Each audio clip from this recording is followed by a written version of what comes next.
हसत खेळत अभ्यास करा. पु ल देशपांडे. आमचे रामभाऊ म्हणून एक मित्र आहेत. परवाच त्यांच्या घरी गेलो होतो. त्यांचा धाकटा मुलगाही माझा दोस्त आहे. गाणं, चित्रकला, खेळ वगैरे गोष्टींची त्याला आवड आहे. सध्या कुठल्या सिनेमातलं कुठलं गाणं हिट आहे, कुठल्या कुठल्या मॅचेसमध्ये कोण कोण टॉप खेळलं, हल्ली अगदी सॉलिड बॉलिंग कोण कोण करतात, असली सगळी माहिती मला त्याच्याकडूनच मिळत असते. परवा गेलो तर कुठं दिसला नाही, म्हणून मी रामभाऊंना म्हटलं, का हो दिनेश कुठे दिसत नाही तो? रामभाऊ म्हणाले, अभ्यासाला बसवला आहे. कुठं? वर गच्चीवरल्या खोलीत. मी विचारलं, का हो अभ्यासाला बसवलं आहे म्हणता, म्हणजे जबरदस्तीनं बसवलं आहे? अहो नाहीतर काय करणार, सारखं खेळात लक्ष, 1 मिनिट अभ्यास करत असेल तर शपथ. अहो पण गेल्या वर्षी चांगला पास झाला होता ना? अहो गेल्या वर्षी झाला म्हणजे यावर्षी व्हायला नको. पण यावर्षी होणार नाही कशावरून? होणार नाही असं नाही, पण अभ्यास नको करायला? नको. मी अभ्यास करायला नको म्हटल्याबरोबर रामभाऊंना धक्काच बसला. ते म्हणाले, अहो म्हणताय काय, मुलांनी अभ्यास करायचा नाही तर काय करायचं? मुलांनी शिकायचं. वा, हे छान सांगताय. अभ्यास करायचा नाही आणि शिकायचं. हे पहा रामभाऊ, दिनेश क्रिकेट खेळतो की नाही? वा, अहो मंदा शाळेच्या टीममधून खेळला. यंदा कुठल्याशा मॅचमध्ये 82 रन्स काढल्या. गेल्या वर्षी किती काढल्या होत्या? आतापर्यंत मला वाटतं 50च्या वर काढल्या नव्हत्या. आणि आता 82 काढल्या, म्हणजे आणखी 30 काढायचा अभ्यास केला का त्यानं? नाही. अहो नीट खेळायचा सराव खेळत खेळत करत गेला आणि चांगलं शिकला खेळायला. अभ्यास म्हणून जो काही आपण भाऊ करून ठेवला आहे त्याचा या खेळासारखा आहे. कुठे आहे दिनेश? वर आहे गच्चीतल्या खोलीत. मग मी वर गच्चीतल्या खोलीत गेलो तर इतिहासाचं पुस्तक पोटावर घेऊन दिनेश गाढ झोपला होता. माझी चाहूल लागली म्हणून की काय कोण जाणे, एकदम जागा झाला. मी म्हटलं, सॉरी बुवा, झोपमोड केली तुझी. नाही, मी झोपलो नव्हतो काय. अरे पण बिघडलं कुठं झोपलास तर? फक्त नीट झोपावं. इतिहास पोटावर घेऊन कशाला झोपायचं? खरं सांगू का काका, मला इतिहासाचा अभ्यास करायला लागलो ना की झोपच येते. का? इतिहास आवडत नाही? मुळीच नाही. म्हणजे शिवाजी महाराज, राणा प्रताप, तानाजी मालुसरे, बाजीप्रभू हे कोणी आवडत नाहीत तुला? प्रतापगडावर शिवाजी महाराजांनी अफझल खानाचा पराभव केला, तो प्रसंग आवडत नाही तुला? वा, ते न आवडायला काय झालं? पण मला हे सण नाही आवडत, पाठच होत नाहीत. का? आकडे आवडत नसतील. पण मग तूच तर मला गेल्या 10 वर्षात रणजी ट्रॉफीत कुणाकुणाचा हायेस्ट स्कोअर होता, कुणी जास्त विकेट घेतल्या होत्या, ते सगळं सांगितलेलंस. ते काय पाठ नाही करावं लागत का? ते आपोआप पाठ होतं. असं म्हणजे खेळाच्या मैदानातल्या पराक्रमाचे आकडे पाठ होतात. देशासाठी लोक जिथं जीव देतात, स्वतःच्या जीवाशी खेळतात, ते आकडे नाही पाठ होत. पण तो खेळ आहे, हा अभ्यास आहे. अभ्यास म्हणजे काय रे? परीक्षेसाठी करायचा तो अभ्यास. परीक्षा म्हणजे काय? परीक्षा म्हणजे परीक्षा. परीक्षा म्हणजे काय? म्हणजे परीक्षा हो. मी सांगतो. परीक्षा म्हणजे इतिहास, भूगोल, गणित, इंग्लिश भाषा, मराठी भाषा यांच्याविषयी वर्षभर वर्गात तू जी माहिती मिळवलीस ती तुला किती कळली नाही हे पाहण्यासाठी विचारलेले प्रश्न. मग तू त्या प्रश्नांची उत्तरं लिहितोस. बरोबर असतील त्यांना मार्क मिळतात. चांगले मार्क मिळाले की या इतिहास, भूगोल, गणित अशा गोष्टीतल्या आणखी काही गमती, आणखी माहिती मिळवण्यासाठी वरच्या वर्गात जायला मिळतं.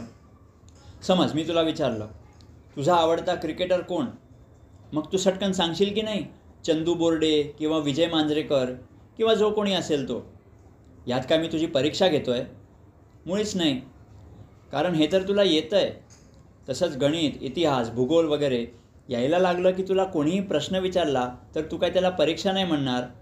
तू म्हणणार हे येतं आहे मला, होय की नाही? तसंच ज्याला तुम्ही अभ्यास म्हणता ना, त्याचं असं आहे, अरे इतिहास, भूगोल काय, गणित काय, हे सारे विषय फार मजेदार आहेत.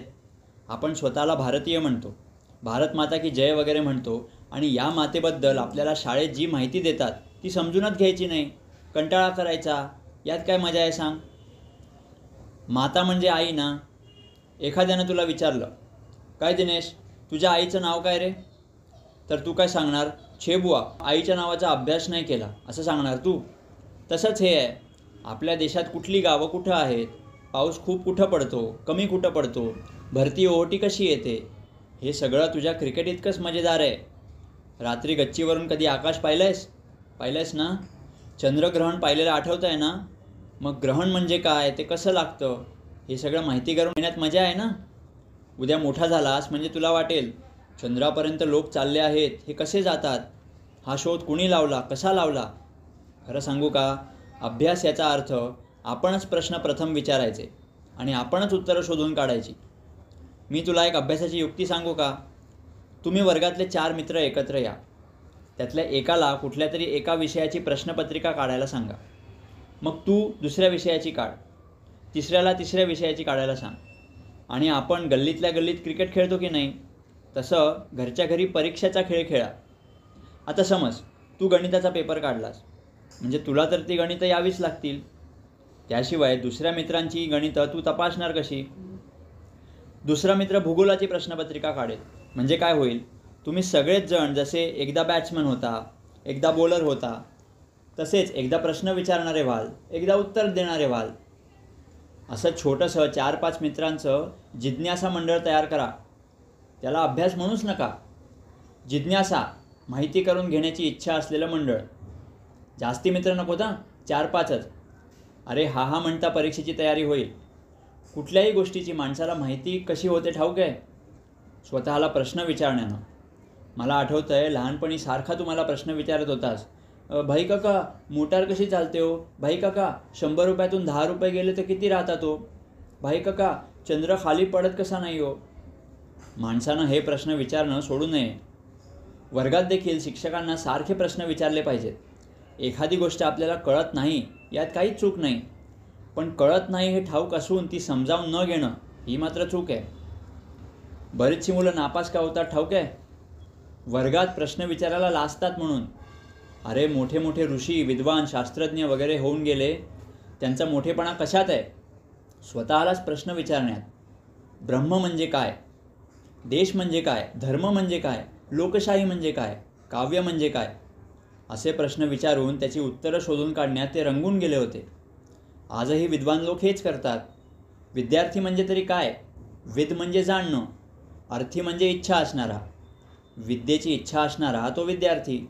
तू नाही का गुगली बॉल कसा टाकायचा हा प्रश्न कोणाला तरी विचारलास, त्यानं दाखवला तुला गुगली बॉल टाकून. परीक्षेचे जे विषय आहेत ना, त्या विषयांवरचे तुझ्या मनानंच खूप प्रश्न लिहून काढ आणि मग आपणच बघायचं यातली किती उत्तरं आपल्याला येतात. अभ्यास म्हणजे दुसरं काय रे? जास्तीत जास्त प्रश्न आपल्यालाच विचारून त्याची उत्तरं आपणच मिळवायची. कधी पुस्तकातून, कधी गुरुजींकडून, कधी वडील माणसांकडून. असं केलं ना की परीक्षेतले सगळे प्रश्न चुटकीसरसे सुटतात.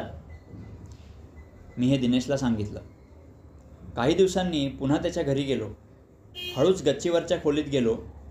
दिनेशचा एक मित्र गणिताची प्रश्नपत्रिका सांगत होता आणि जिथं पूर्वी दिनेश अभ्यासाला कंटाळून गाढ झोपला होता, तिथंच तो आणि बाकीचे 3 मित्र घरातल्या घरात परीक्षेचा खेळ खेळत होते. अगदी रंगून गेले होते. मी तिथं आल्याचा त्यांना पत्ताच लागला नाही.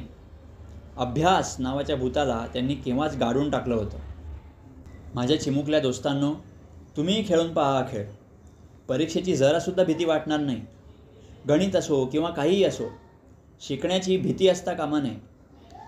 पोहायला येण्यापूर्वी भीती वाटते. मारली एकदा उडी, गेलं नाकातोंडात पाणी की गेली भीती. मग उपडं उताणं कसं वाटेल तसं होऊन पोहता येतं. तशी प्रत्येक विषयात उडी मारायची.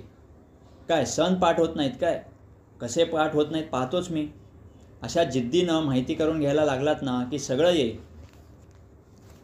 थोडक्यात म्हणजे शिक्षकांनी प्रश्न विचारण्यापूर्वी स्वतःच प्रश्न काढायचे आणि उत्तरं तयार करायची. आता परीक्षेचे दिवस आले आहेत, तेव्हा वर्षभरात आपण जे जे काही शिकलो त्या विषयाचे तुम्ही प्रश्न काढायला लागा. काढा लिहून शेकडो प्रश्न आणि पहा येतात की नाही उत्तरं. आलीच पाहिजेत. नाही आली तर नाव बदलून देईन.